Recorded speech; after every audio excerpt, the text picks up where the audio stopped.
Kemudian setelah ketemu Nabi Musa mengatakan, "Hai Khidir, saya mau belajar dengan kamu." Kata Khidir, "Boleh, tapi syaratnya satu. Jangan bertanya sesuatu apa yang saya kerjakan sampai saya sendiri yang jelaskan." Setuju? Setuju. Jalan. Begitu jalan, naik di atas kapal.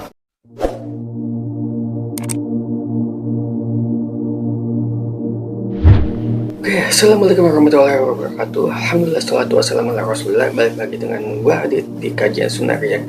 Kali ini gua akan membahas tentang sirah Nabawi, kisah Nabi Musa bertemu dengan Nabi Khidir. Tapi sebelum kita nonton, gue ingetin kalian semua untuk klik tombol like, comment, and subscribe agar gue bisa semangat lagi bikin video-video selanjutnya. Oke, nggak perlu lama-lama lagi, kita simak aja. Bismillah.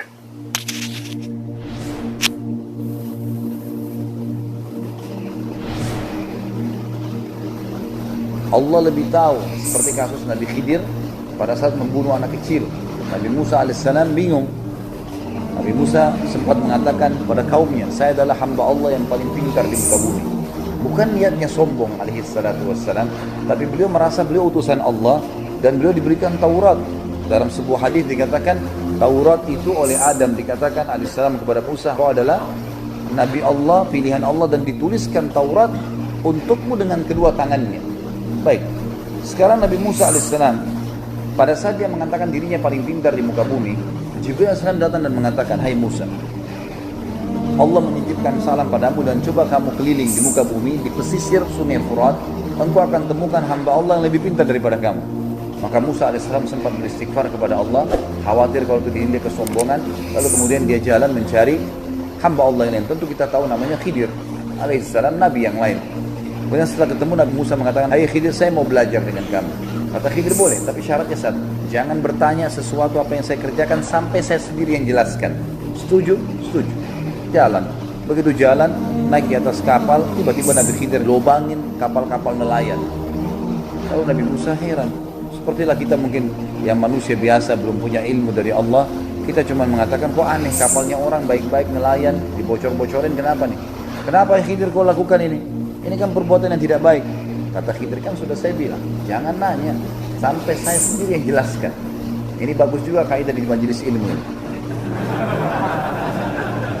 Jangan nanya sampai saya jelaskan.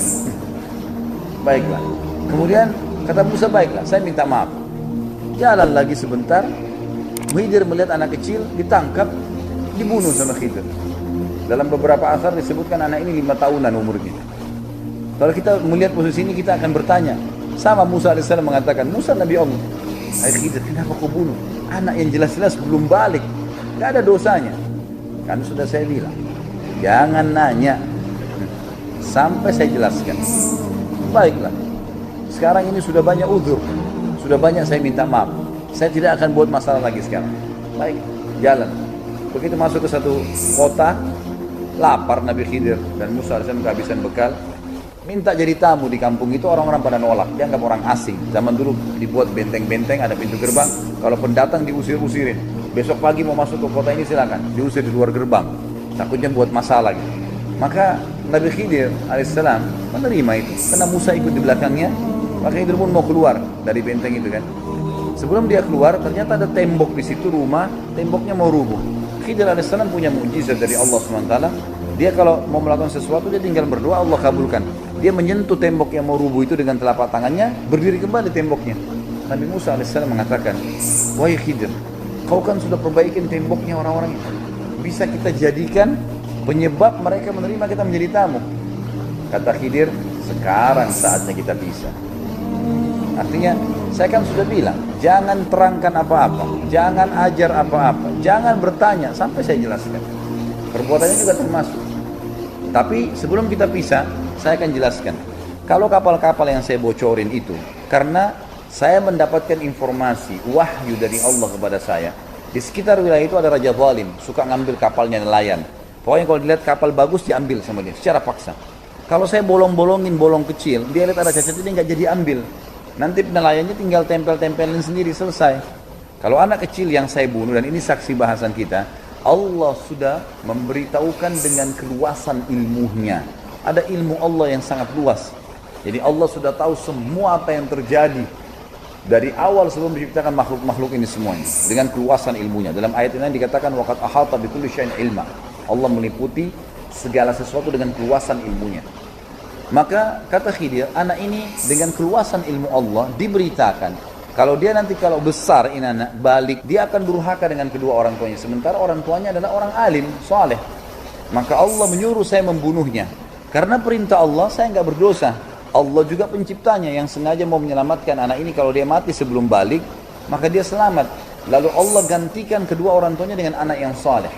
Lalu kemudian tembok yang saya perbaikin bukan karena saya mau minta balasan makanan.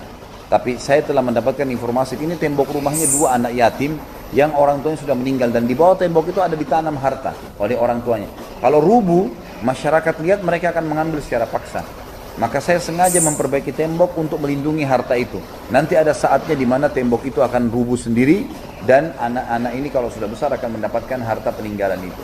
Tapi saksi bahasan kita masalah keluasan ilmu sang pencipta Allah subhanahu wa ta'ala. Kalau yang disebutkan dalam hadis, dan saya kebetulan pernah, ya bisa dikatakan masuk dalam tim edit buku-buku hadis berhubungan dengan masalah kasus Nabi Musa dan Nabi Khidir alaihissalam. Karena satu buku yang diterbitkan dan sudah disebutkan dalam bahasa Indonesia. Kemudian ada salah seorang ikhwah di Libya kalau nggak salah dia menerjemahkan, kemudian saya yang mengeditnya. Pada saat saya mengedit, saya sempat membaca banyak sekali hadis berhubungan dengan Nabi Khidir dan Nabi Musa alaihissalam. Tapi memang yang sampai kepada kita, Allahu a'lam, dinukil dari hadis-hadis, memang hanya pertemuan Musa sama Khidir saja. Dan di akhir hadis, setelah Nabi SAW ceritakan tentang Musa dan Khidir, beliau mengatakan, kata Nabi SAW ya, semoga Allah merahmati Musa. Kalau dia tidak banyak bertanya pada Khidir, maka kita akan mengetahui lebih banyak lagi mukjizatnya Khidir. Sebatas itu. Tapi belum pernah ada hadis yang menjelaskan Khidir matinya kapan, matinya di mana.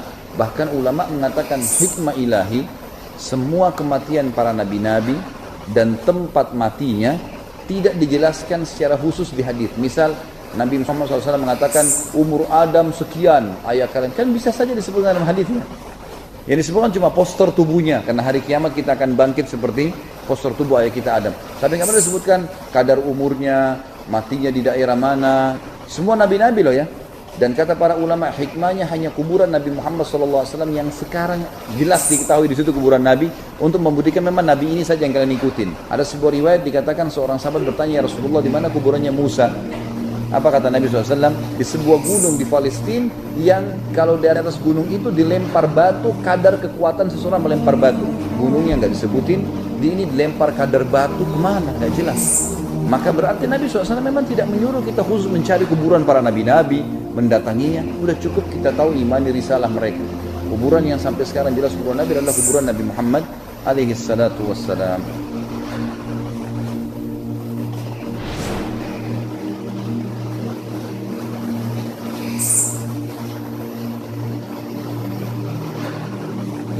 Oke guys, itulah sebuah kisah tentang kisah Nabi Musa dengan Nabi Khidir, sebuah sirah nabawiyah. Kedepannya gue akan nge-share lagi dan mereact kisah para nabi. Klik like, comment, and subscribe agar gue bisa melanjutkan bikin konten-konten seperti ini selanjutnya. Oke, akhir kalam, assalamualaikum warahmatullahi wabarakatuh.